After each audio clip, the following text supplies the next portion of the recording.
would you like to make the most absolutely perfect comfort food meal in your crock pot? Basically, it's kielbasa and pierogi casserole called Pennsylvania Casserole. It is made by Alicia Curley on TikTok, and I wanted to give this one a try. Let's start off with 1 pound of ground beef cooked and in the bottom of your crock pot. 1 package of kielbasa sliced in the bottom of your crock pot. We need 24 to 26 ounces of pierogies. I used the frozen little mini ones. I found those to be a lot easier to manage in my crock pot, but you can use full size if you like. We want 2 cans of cream of potato soup. We're going to get that in. And then you want to fill up one of your cans with beef broth. Get that added in.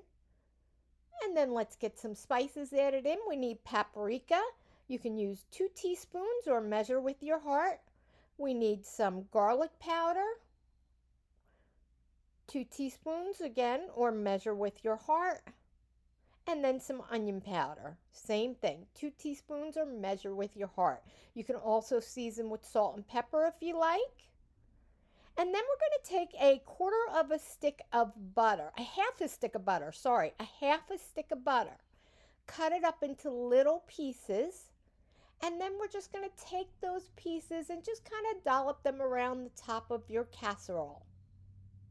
Give it a cover it up, and then we're going to cook it on high for 2 to 3 hours or low for 4 to 5 hours. Now, that looks beautiful. You know what it's missing? Shredded cheese.